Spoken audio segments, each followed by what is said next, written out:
Aujourd'hui, je vous propose de faire ce masque à plis type AFNOR. Voici à quoi il ressemble lorsqu'il est déplié. Une vue de l'intérieur. Voici le dos du masque lorsqu'il est plié. La mairie de la petite ville où j'habite a demandé à notre club de couture de faire des masques.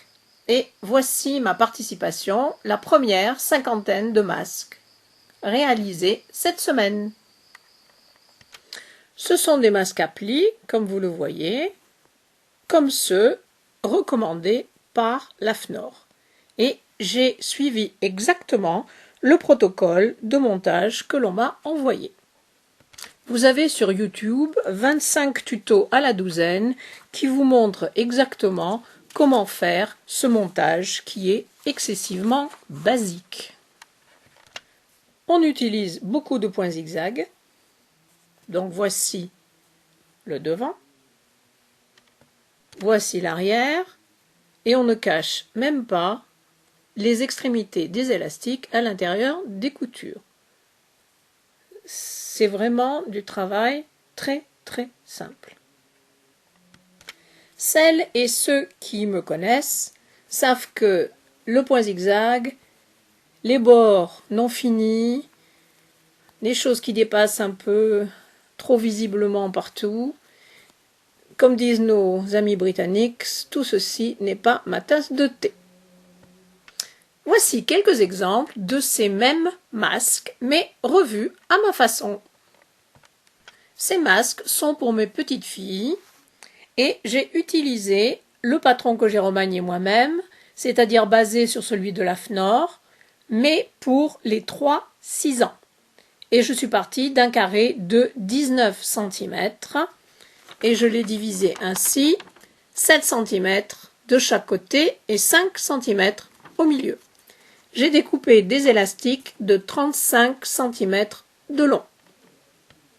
Avec ma manière de faire, les élastiques, comme vous le voyez ici, sont pris dans les coutures et vous n'avez qu'une seule ligne de surpiqûre tout autour.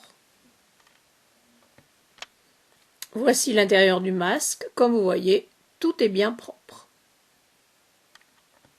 Voici la taille pour adultes, c'est-à-dire pour femmes et hommes. Coupez un carré de 21 cm de côté. L'élastique mesurera entre 35 et 40 cm selon le tour de tête.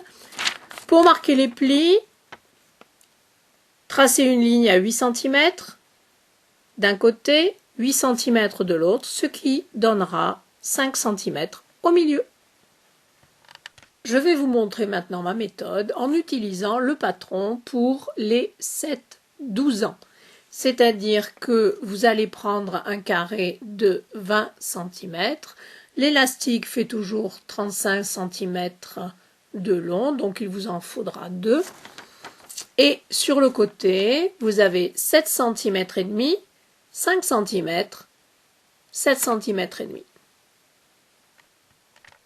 Découpez d'abord tous vos carrés de 20 cm de côté. Ensuite, mettez le côté endroit sur votre tapis. Vous avez évidemment les centimètres qui sont marqués. Donc il est très facile de faire d'abord un rentré de 1 cm. Appuyez avec les doigts. Retournez votre carré, alignez les bords et la même chose de ce côté, faites un rentré de 1 cm.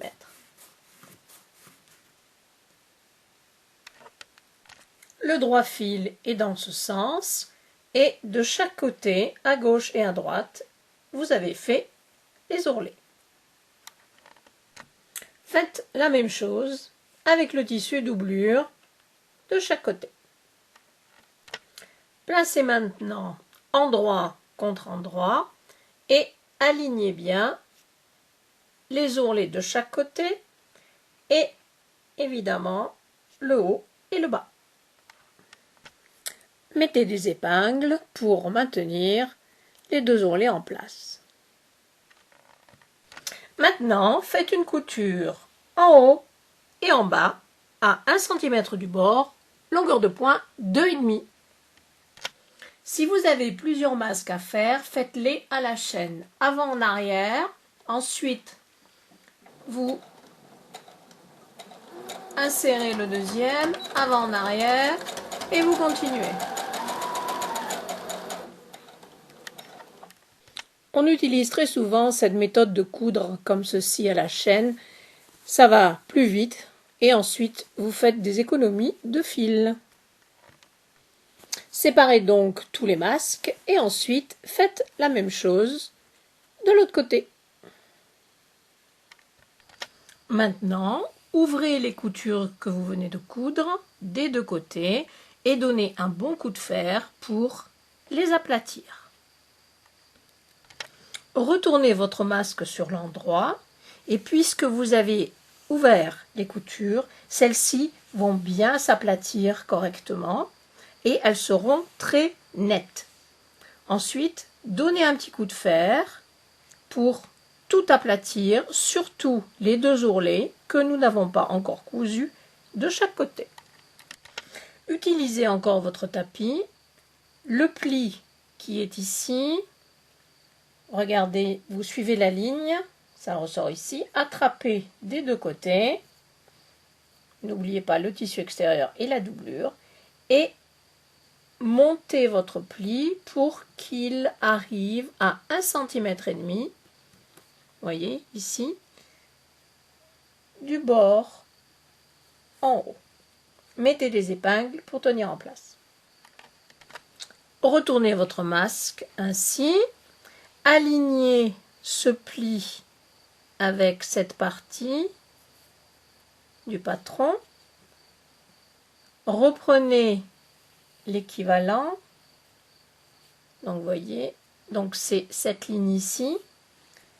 Attrapez des 2 côtés et remontez le pli jusqu'à encore 1,5 cm du haut. Et mettez des épingles pour tenir en place. Voici le résultat d'un côté et de l'autre. Dans le coin en haut à droite du masque, aplatissez un petit peu comme ceci et séparez la doublure du tissu extérieur. Ensuite, insérez l'élastique et faites-le rentrer d'au moins 1 cm. Maintenez avec une pince ou une épingle. Faites attention à ne pas faire vriller l'élastique et de la même manière, venez insérer l'autre extrémité ici dans le coin en haut à gauche. Et pareil, faites-le rentrer d'1 centimètre. Mettez une épingle pour tenir en place. Insérez l'élastique inférieur de la même manière. Et maintenant, une seule piqûre vous servira pour finir le masque. Commencez en bas à droite, avant en arrière. Faites une surpiqûre le long du bas du masque, longueur de point 3. Remontez ici pour sécuriser les côtés. Si vous y pensez, passez à longueur de point 2,5. Faites des avant en arrière au niveau des élastiques pour les tenir en place. Revenez ensuite par le haut du masque, surpiqûre longueur de point 3 et redescendez longueur de point 2,5 pour évidemment sécuriser la partie droite du masque. Et vous aurez fini. Et j'ai oublié de vous dire que la marge de couture est de 0,5 cm. Voilà ce que ça donne au niveau du coin, avec les points d'arrêt. Et voilà un joli masque fini qui a du mordant et qui sera porté par mon petit-fils. Pour finir ce tuto, un petit clin d'œil. Voici ce que la mairie vient de me livrer. 90 kits pour faire des masques en 2 jours. Souhaitez-moi bon courage et de longues nuits. Mais c'est chouette quand même de pouvoir aider les autres. même si je vais plutôt ressembler à ça. J'espère que cette vidéo vous a plu et puis je vous dis à bientôt. Au revoir.